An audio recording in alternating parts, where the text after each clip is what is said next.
안녕하세요. 오늘의 질문 강국진입니다. 토마스 쿤의 과학혁명의 구조는 대학이나 신문에서 추천 도서의 목록을 만들라고 하면 거의 항상 꼽힐 정도로 유명한 20세기의 고전입니다. 저도 이 책을 아주 중요한 책으로 생각합니다. 이렇게 유명한 책이다 보니 이 책에 대한 소개 비디오는 이미 쉽게 구할 수가 있습니다. 유튜브에서도 검색하면 몇 개나 나옵니다.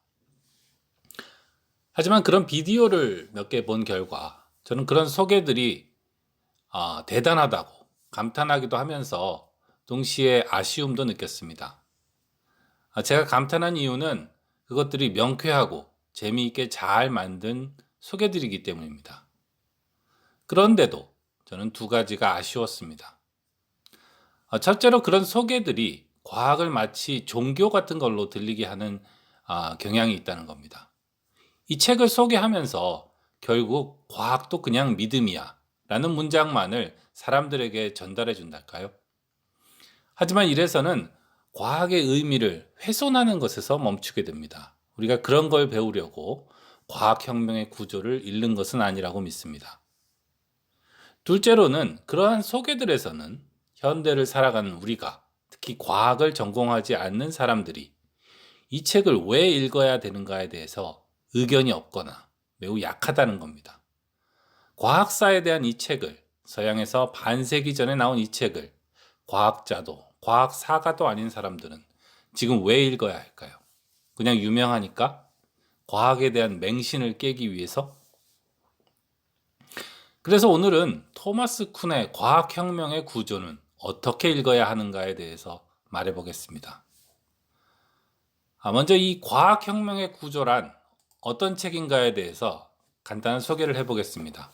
그리고 앞에서 말한 문제들로 돌아오겠습니다. 이 소개는 제가 앞에서 비판한 바로 그 문제를 가지고 있습니다. 그러니까 그걸 기억하면서 들어주시기 바랍니다. 1962년에 처음 출판된 과학혁명의 구조는 토마스 쿤이 쓴 것입니다. 쿤은 원래 이론 물리학으로 박사 학위를 한 사람이지만 학위를 하고 난 이후에는 과학사를 연구하는 사람이 되었는데요. 이 책 과학혁명의 구조에서 쿤은 과학은 어떻게 발전하는가라는 주제를 연구했습니다. 쿤에 따르면 과학에는 패러다임이라는 것이 있습니다. 그리고 진정한 과학의 혁신은 이 패러다임의 교체로 이루어진다는 겁니다.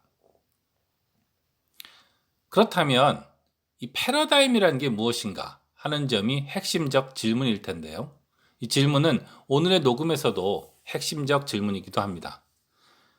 쿤은 이 책에서 패러다임에 대한 정의를 무려 22가지나 제시했다고 합니다. 이렇게 다양하게 설명했으니까 좋은 거라고 생각하실 분도 있겠지만 바로 이 점 때문에 사람들은 패러다임의 의미가 불분명하다고 쿤을 비판하기도 했습니다. 여기서 바로 우리가 조심할 부분이 있습니다. 그럼에도 불구하고 과학혁명의 구조를 소개하시는 많은 분들은 패러다임이 뭔지를 아주 명쾌하고 간단하게 소개한다는 겁니다. 쿤이 아주 여러 가지 표현으로 책 한 권을 들여서 설명하고 있는 것을 그냥 한 줄로 명쾌하게 말합니다. 그리고 우리는 이제 패러다임이 무슨 말인지 알았다고 생각하죠. 사실 이것이 문제의 핵심입니다. 자, 그렇다면 이제 패러다임이 뭔지 소개해 봅시다. 패러다임의 소개 중에 두 가지는 이렇습니다. 전문가 집단에게 모형 문제와 풀이를 제공하는 보편적으로 인식된 과학적 성취들, 또 전대미문의 성취이며 융통성을 가진 성취. 이게 이 책에 나오는 패러다임의 소개 중에 두 가지인데요. 말하자면 흔히 설명하듯이 과학의 패러다임이란 과학자가 세상을 보는 방식입니다. 어떻게 보면 어려울 게 없죠. 쿤은 이런 패러다임은 연속적으로 조금씩 개량되는 것이 아니라 불연속적으로 바뀌면서 과학을 혁명적으로 발전시킨다고 한 겁니다. 그런데 여기서 잠깐 멈추고 생각해 봅시다. 먼저 왜 이런 소개가 과학을 종교처럼, 미신처럼 들리게 할 소지가 클까요? 왜냐하면 이런 식이라면 과학이 일종의 믿음의 체계로 여겨지니까 그렇습니다. 관점이란 바뀔 수도 있는 것이고 믿음과 선택의 대상이죠. 그래서 이런 방식으로는 종교와 과학의 구분이 애매모호해집니다. 그러니까 안 그래도 과학을 불신하시는 분들은 이런 소개를 들으면 바로 과학을 종교 차원으로 끌어내리기 쉽습니다. 그 대단하다는 토마스 쿤도 그렇게 말했다던데 과학 별거 아니야. 과학도 믿음에 불과해. 이런 식으로 말이죠. 우리는 이런 소개에서 도대체 뭘 배우고 있는 걸까요? 쿤이나 포퍼 같은 철학자들이 과학이 뭔지 가지고 싸웠다는 재미있는 이야기? 아니면 과학을 너무 믿지 말라는 교훈? 이게 문제입니다. 이런 식으로 과학혁명의 구조를 소개하면 오해는 둘째치고 사실 배우는 게 없습니다. 그러니까 다시 한번 생각해 봅시다. 쿤은 그저 몇 줄로 요약할 수 있는 내용을 가지고 뭐하러 긴 책을 썼으며 그런 내용이 왜 20세기에 와서 발표되고 사람들에게 충격을 주었을까요? 왜 이런 책이 고전이 되었을까요? 그 이유는 이 책의 핵심이 패러다임을 소개하는 것에 있을 뿐만 아니라 패러다임이라는 게 왜 이렇게 알아보기 어려운 것인가를 설명하는 것에 있기 때문입니다. 그러니까 패러다임에 대한 한 줄 소개로 패러다임이 뭔지 알겠어 라고 생각하는 순간 이 책의 존재 이유로부터 우리는 멀어지기 시작하는 겁니다. 요즘은 패러다임이라는 말이 지나치게 남용되는 경향이 있습니다. 패러다임이라는 게 알아보기 쉬운 것 같습니다. 하지만 본래 패러다임이라는 것은 어디에나 있고 모든 일을 하지만 대부분의 사람들은 그게 존재한다는 것을 알아차리지도 못하는 겁니다. 만약에 그렇지 않고 패러다임이라는 것이 사과나 태양처럼 쉽게 볼 수 있는 거라면 누구나 진작에 과학이 그렇게 발전한다는 것을 알았겠죠. 그러면 토마스 쿤이 두꺼운 책까지 써가면서 과학은 이렇게 발전한다고 주장할 필요도 없었을 겁니다. 누구나 알았을 테니까요. 어떻게 말하면 패러다임이라는 게 뭔지 알겠다고 생각하는 순간 우리는 몇천 년에서 수백 년씩 같은 패러다임에 빠져 있던 과학자들을 바보로 여기게 되는 겁니다. 우리는 전 세계에서 수많은 과학자들이 연구 활동을 해왔다는 것을 무시하는 겁니다. 패러다임이 이렇게 알아보기 쉬운 건데 그 패러다임에 왜 빠져 있겠습니까? 스스로가 이론 물리학 박사 학위를 가졌던 토마스 쿤이 정말 과학자들을 바보 취급했을까요? 아니면 패러다임이라는 것은 매일매일 깨지는 건가요? 그러니까 이 책을 읽을 때는 패러다임이라는 것은 어디에나 있고 모든 일을 하지만 대부분의 사람들은 그게 존재한다는 것을 알아차리지도 못한다는 것을 기억해 둘 필요가 있습니다. 그리고 그게 왜 그럴까 하는 것을 고민할 필요가 있죠.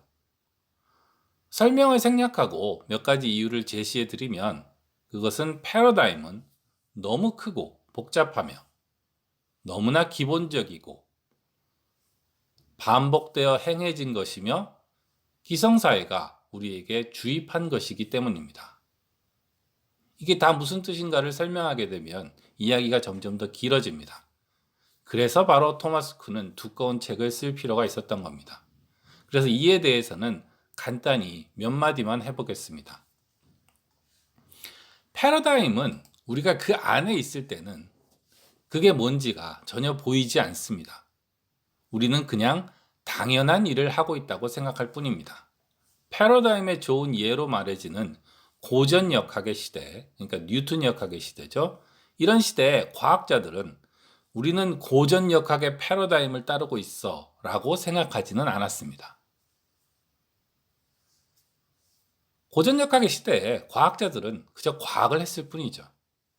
양자역학이 나오고 나서 우리는 비로소 과거의 과학을 돌아보면서 저 때는 저런 패러다임이 있었구나 라고 인식할 수 있게 된 것뿐입니다. 하지만 방금도 말했듯이 그러니까 과거를 바라보면 우리는 패러다임이라는 게 뭔지 알 수 있지 않냐고 말할 수 있을 겁니다. 이 책도 그래서 과거의 사례들을 가지고 패러다임을 설명합니다. 하지만 이것이 패러다임이 뭔지를 전부 설명하는 것은 될 수 없습니다. 왜냐하면 이미 우리가 그 패러다임의 바깥에 있다면 우리는 그 패러다임을 체험하고 있는 게 아니기 때문입니다. 패러다임은 이상한 녀석입니다. 마치 공기처럼 우리가 그 안에 있을 때는 보이지 않습니다. 그리고 일단 그 패러다임을 벗어나면 그 안에 있었던 것이 어떤 것인지가 기억나지 않고 표현하기가 어렵습니다. 왜냐하면 지금의 패러다임이 그걸 그렇게 만들기 때문입니다.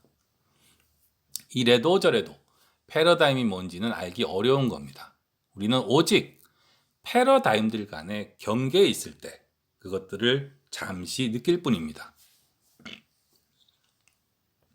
저는 그래서 부분과 전체라는 책도 추천합니다. 이 책은 양자역학을 만든 독일 물리학자의 자서전입니다.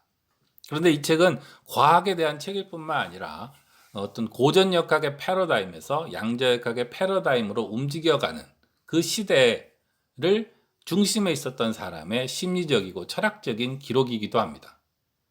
이 책은 제가 좀 길게 소개한 동영상들이 있으니까 관심 있으신 분들은 찾아보셔도 좋겠습니다. 이제 한 가지 질문에 답하면서 오늘의 녹음을 마칠까 합니다. 우리는 왜 과학혁명의 구조를 읽어야 할까요? 우리는 과학자도 아니고 과학사가도 아니고 이 책이 나온 지도 거의 반세기가 되었는데요. 그 이유가 하나는 아니겠지만 제 생각에 가장 중요한 이유는 우리가 패러다임이라는 것을 깊게 이해하게 되면 될수록 우리는 스스로 지금 이 순간에도 우리가 어떤 패러다임에 빠져 있다는 것을 자각하게 되기 쉽기 때문입니다. 과학혁명의 구조는 과학을 미신처럼 여기라고 읽는 게 아닙니다. 토마스 쿤은 아주 많은 방식으로 패러다임이란 무엇인가를 이 책에서 설명하고 있습니다.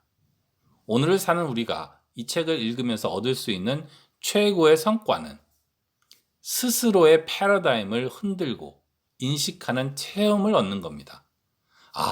나도 어떤 사고의 틀에 빠져 있구나 하는 체험을 하는 겁니다. 그러기 위해서는 패러다임이란 무엇인가 라는 질문에 대해 한 줄로 나온 답에 너무 빠지지 말아야 합니다. 노자라는 책은 이렇게 시작하죠. 도를 도라고 하면 도가 아니다.